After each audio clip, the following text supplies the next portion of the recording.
question is that the amendment be agreed to. The honourable member for Bendigo. Thank you, Deputy Speaker. Can I seek leave to continue my remarks? Is leave granted? Minister? Leave is granted. I call the honourable member for Bendigo.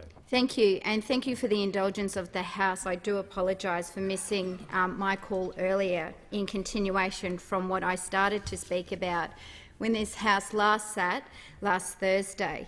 And as I said last Thursday and over the weekend, my position hasn't changed. I do remain, like many Australians, sceptical about our free trade agreements in this country.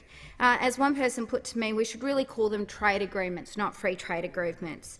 The economic modelling around these agreements, we don't have any independent economic modelling that we can really say with any confidence actually demonstrates the benefit to these agreements. We quite often with these agreements only talk about what goes out of our country. We don't talk about what comes into our country. I'd like to start with what goes out of our country. And we always sort of headline with Japan, with China, now with the TPP, how great it is for agriculture. But as anybody who works with people in the regions talks to our farmers, they go, agreement's okay, but what about the non-tariff barriers? We saw with all the fanfare around the China Free Trade Agreement, all they did in my part of the world when they talked up wine is a big industry for us, all we got post that was a seminar on how to maximise your opportunity into China. Now, for small independent boutique growers, they don't have the capital, Deputy Speaker, to start building those relationships. And a once-off seminar isn't enough. So they're not really benefiting from the last agreement that we spoke about in this place, the China Free Trade Agreement. Can we also talk about, one of the other flag headline areas was rice and about how this is great for rice. Now let's just talk about the rice industry for a moment. In a non-drought year, and I say that because at the moment we are in a drought year, 80% of our rice is exported, which sounds really good until you learn that that's only 2% of the world's entire rice market. And that rice, that 2%, is already going into the top markets into Japan and into the top markets into Asia because our rice is our sushi rice. It is the best rice. It is up there with the quality. So is there really a benefit or a new benefit in relation to this cut in tariff for rice? What we then say when it comes to agriculture, and that again with the what is coming into our market, and we need to look at what is coming into our market and the jobs that are being put at risk in those manufacturing sectors. There is real concern in our country about the pressure that we're putting on our local manufacturing, and those concerns are real and we should listen to those. That is why Labor's proposal to do independent economic modelling is needed. Australians want to know that they are getting a good deal out of these agreements, and we don't know that with the TPP. So I would urge this government to do that economic modelling, to put this bill on hold and to do that independent economic modelling as Labor has proposed so Australians can know the truth about this agreement. I also speak in favour of the amendments that have been put forward by the opposition about saying we need to get right the labour market testing. Waiving labour market testing for contractual services for 6 new countries in this agreement will actually make things harder for locals seeking local jobs. It's a problem we have in our country. We have a problem with our temporary visa program in our country. Weekly we hear of another case of worker exploitation, people who've come here in good faith to work who are being exploited by dodgy labour hire companies and by unscrupulous employers. We cannot, in good conscience, expand allowing people to come into this country without any proper labour market testing until we stabilise the temporary work program that we have in our country. It is, to me, alarming that we are now debating whether we should allow electricians to come into this country, which they say they've got complementary skills, but we don't know if those skills are up to the Australian standard. Throughout Australia, we are meeting people working in areas like the renewable energy industry where they are coming in on a temporary work visa. They're not even offering those jobs locally and are working to build solar power plants. It's happening in the town of Tieri, just out in central Queensland.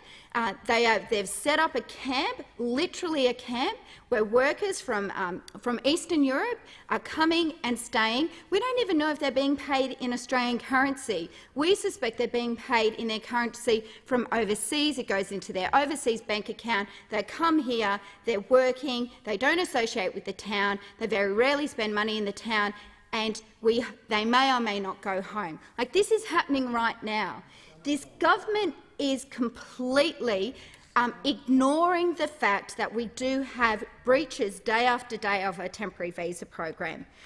Last week I also highlighted, and this is an ongoing issue with Chinese plasterers, people who are here on a temporary visa arrangement who have gone in and in good faith done work, not quite aware of what their conditions are, what they should be paid. They're temporary workers, how would they know? And they've worked on the Hobart Hospital, they've worked in other places in Melbourne and not been paid. They weren't paid for 9 weeks, The Minister Jackson says that this has nothing to do with the TPP and the legislation before us. It actually does, because if we don't have our temporary work visa program up to standard, if we don't have the safeguards in place, we shouldn't allow more workers to come in to be subjected to that level of exploitation. Let's clean up our backyard first. Let's fix our IR system. Let's fix our temporary work visa system before you invite more workers into this country who could quite possibly be exploited. And it brings me to highlight a couple of the countries that are on this list. We're talking about Vietnam. We're talking about Malaysia.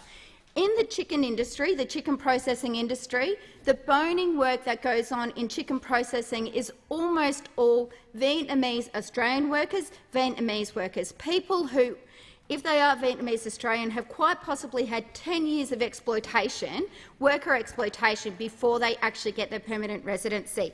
It's happening in my electorate. It's happening in chicken processing in my electorate. They are bussed up from Melbourne to work in the chicken factory. People who are here from Vietnam, we don't quite know all of their visa arrangements. It chops and changes. Some of them are on protection visas or bridging visas. Some of them are here on worker holiday visas. Some of them are here on tourist visas and shouldn't even be working. There's a real grey, hidden area about what's happening.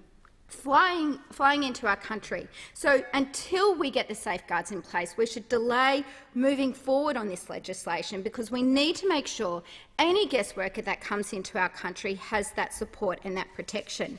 A couple of myths about, I just wanted to highlight about our free trade agreements, and it doesn't just relate to the Trans-Pacific Agreement, but it relates to kind of more broadly all agreements. Like, the government and the Liberal National Party like to really talk about the jobs, that these will be jobs boosters.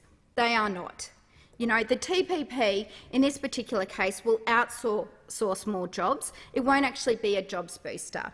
You know, it's actually estimated that we'll lose up to 40,000 jobs by 2025. That's not a jobs booster, that's a jobs loss.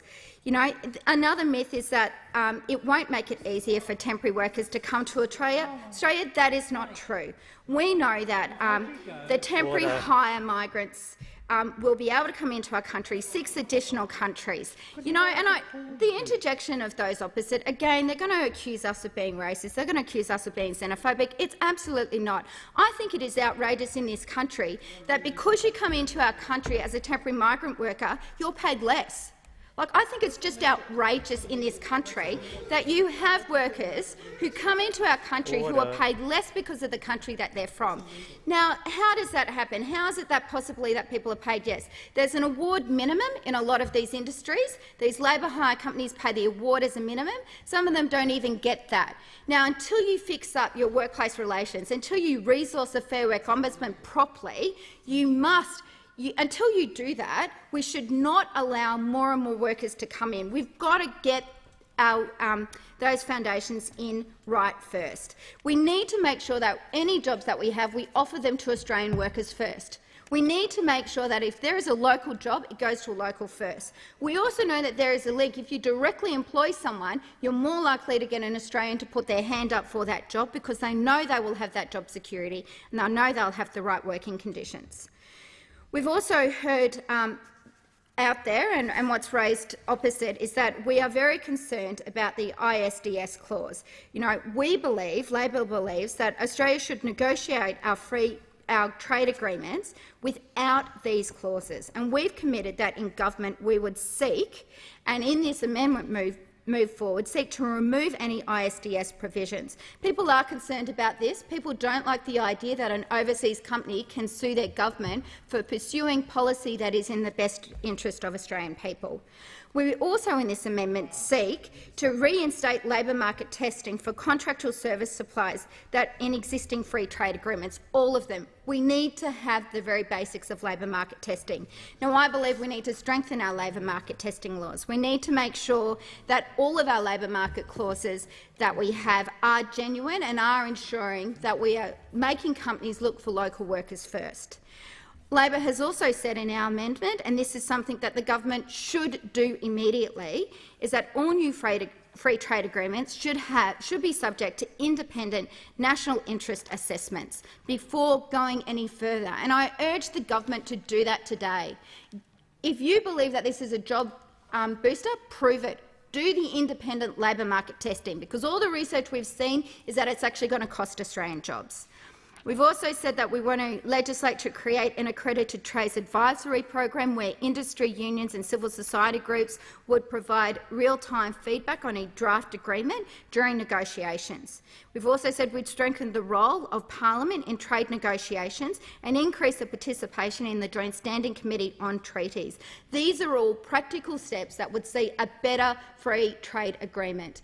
Deputy Speaker, as I said, I share the concerns of most Australians where they're quite sceptical about agreements, particularly by this government. We should not be signing off on any agreement that has no labour market testing in it. We should ensure that any agreement protects local jobs, protects local industry and enhances it, doesn't trade it off in a simple transaction. We do have good industry here in this country and we need to do our utmost to promote it and to protect it.